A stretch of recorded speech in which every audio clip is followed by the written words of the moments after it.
राधे राधे मित्रों, नमस्कार मित्रों, शुभ संध्या। और आज मिलते हैं एक छोटी वीडियो में हम आपसे। प्रद्योत गुरुकुल में आपका स्वागत है।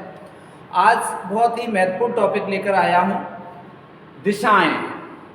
सामान्य तौर पर एक प्रश्न कोई भी पूछ सकता है, परीक्षाओं में भी आता है कि दिशाएं कितनी होती हैं। तो अधिकांश विद्यार्थी दिशाओं की संख्या 4 बताते हैं। कितनी बताते हैं? 4। कौन कौन सी?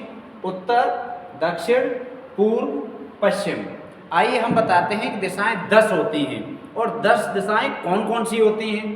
पहली बात तो ये कि जब भी हम किसी बोर्ड पर या कॉपी पर या नोटबुक पर कहीं भी दिशाओं से संबंधित चित्र बनाते हैं तो हमेशा ध्यान रखें कि जो ऊपरी हिस्सा होता है, ऊपरी भाग होता है, ऊपर होती है उत्तर दिशा। हमेशा कागज पर, नोटबुक पर आप यदि दिशा देखेंगे, जैसे कोई भी नोटबुक ले ली, ये नोटबुक है, यदि आप इस पर दिशा निर्धारित करेंगे तो सबसे ऊपर वाला जो भाग होगा ये उत्तर होगा और नीचे का भाग होगा वो दक्षिण होगा। इधर पूर्व होगा और इधर पश्चिम होगा। तो दिशाएं इस तरह से निर्धारित करते हैं। ये 4 दिशाएं, उत्तर, दक्षिण, पूर्व, पश्चिम, 4 दिशाएं सब जानते हैं। आइए इसके बाद की और दिशाएं देखते हैं। देखिए, पूर्व और उत्तर के मध्य की जो दिशा होती है उसे बोलते हैं ईशान। क्या बोलते हैं? ईशान। ये दिशा पूर्व और उत्तर के मध्य की होती है। उसके बाद दक्षिण और पश्चिम के मध्य की जो दिशा होती है इसे बोलते हैं नैऋत्य। क्या बोलते हैं? नैऋत्य। ये नैऋत्य है। पूर्व और दक्षिण के मध्य की जो दिशा होती है इसे हम आग्नेय कहते हैं या आग्नेय कोण कहते हैं। आग्नेय कोण भी कह सकते हो या आग्नेय कह सकते हो। उत्तर और पश्चिम के मध्य की जो दिशा होती है इस दिशा का नाम है वायव्य। क्या है? वायव्य। अर्थात अब ये 8 दिशाएं हो गई।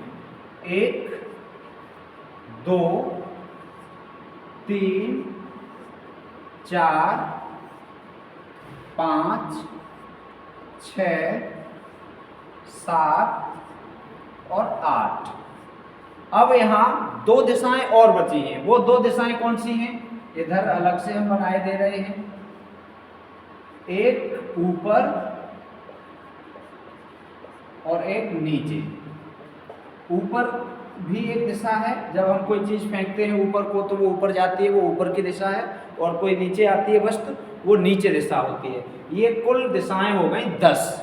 आइए अब हम यहाँ से हमने 1 नंबर शुरू किया है। 1 नंबर उत्तर दिशा। एक प्रश्न ये भी आता है कि सबसे पुरानी दिशा कौन सी है? सबसे पुरानी दिशा कैसे पहचानोगे?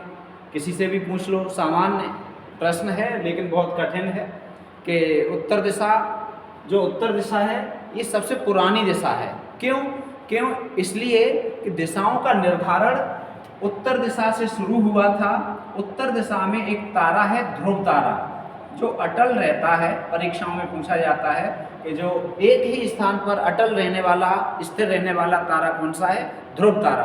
तो ध्रुव तारा उत्तर दिशा में है, इसलिए उत्तर दिशा से दिशाओं की जानकारी और दिशाओं का ज्ञान प्रारंभ हुआ। इसलिए उत्तर दिशा को सबसे प्राचीन दिशा कहा जाता है। एक तो नया प्रश्न आपको ये मिला।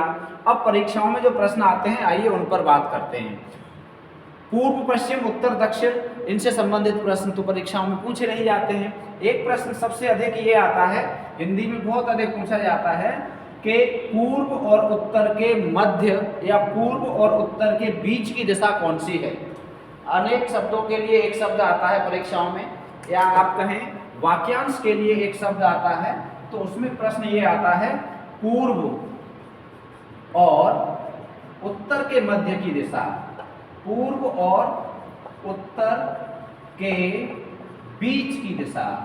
पूर्व और उत्तर के बीच की दिशा कौन सी हुई? ईशान। पूर्व और उत्तर के बीच की दिशा है ईशान। वेरी इंपॉर्टेंट है, बहुत पूछा जाता है परीक्षाओं में। आप प्रश्न पत्र उठा के देखेंगे तो जहाँ वाक्यांश के लिए एक शब्द आता है वहाँ यहाँ से प्रश्न अधिकांश आता है दिशाओं से संबंधित। अगला प्रश्न, पूर्व और दक्षिण के मध्य की दिशा। दूसरा, पूर्व और दक्षिण के मध्य की दिशा कौन सी है? दक्षिण के मध्य की दिशा। तो पूर्व और दक्षिण के मध्य की दिशा है आग्नेय। कौन सी है? आग्नेय। दूसरा प्रश्न है, ये भी परीक्षाओं में आता है। तीसरा देखते हैं, पश्चिम और दक्षिण या दक्षिण और पश्चिम, कैसे भी कह सकते हो, दक्षिण और पश्चिम के मध्य की दिशा। दक्षिण और पश्चिम के बीच की दिशा कौन सी है?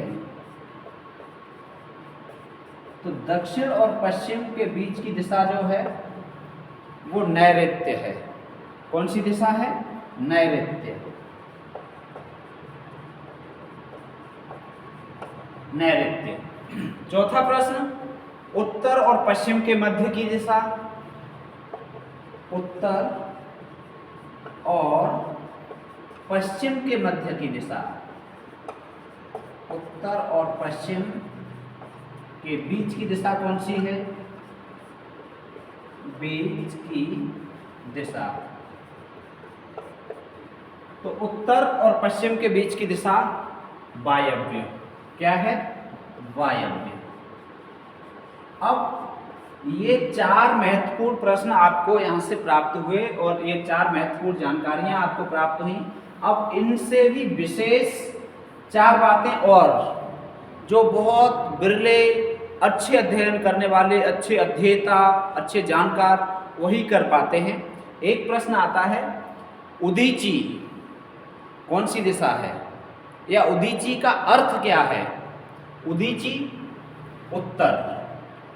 उत्तर को संस्कृत में कहते हैं उदीची। क्या कहते हैं? उदीची। अर्थात पूछा जाए उदीची का अर्थ क्या है? उत्तर। उदीची का विलोम क्या है? अवाची। विलोम भी पूछा जाता है। या अवाची का अर्थ क्या है? दक्षिण। इस बात को बहुत कम लोग जानते हैं, ये आपको जानना चाहिए। ये जानने वाली बात है और बहुत महत्वपूर्ण बात है। अवाची का अर्थ क्या है? दक्षिण। अवाची का विलोम क्या है? उदीची। उदीची का विलोम क्या है? अवाची। अब ऐसे ही पूर्व, इसे कहते हैं प्राची। कुछ विद्यार्थी इसे जानते हैं। प्राची का अर्थ क्या होता है? पूर्व। या प्राची संस्कृत में है, जिसे हम पूर्व दिशा कहते हैं। पूर्व को प्राची कहते हैं। और प्राची का जब हम विलोम देखेंगे तो इसे कहेंगे प्रतीची। क्या कहेंगे? प्रतीची। अर्थात प्रतीची का अर्थ है पश्चिम दिशा। प्रतीची का अर्थ क्या है? पश्चिम दिशा। प्राची का अर्थ क्या है? पूर्व दिशा। प्राची और प्रतीची एक दूसरे के विलोम हैं। उदीची और अवाची एक दूसरे के विलोम हैं। अब संस्कृत में पूछा जाता है तो भी आप कर लेंगे। प्रतीची का अर्थ पश्चिम है, प्राची का अर्थ पूर्व है, उदीची का अर्थ उत्तर है और अवाची का अर्थ दक्षिण है। दिशाओं से संबंधित जितने भी प्रश्न बन सकते हैं सारे प्रश्न यहाँ से आ गए। हमें उम्मीद है कि अब दिशाओं से संबंधित आने वाला कोई भी प्रश्न गलत नहीं होगा। ऐसी ही महत्वपूर्ण जानकारी के लिए चैनल से जुड़े रहिए। आपने सब्सक्राइब नहीं किया है तो चैनल को सब्सक्राइब कीजिए, अपने दोस्तों के साथ शेयर कीजिए। मिलते हैं अगली वीडियो में, तब तक जय हिंद, राधे राधे।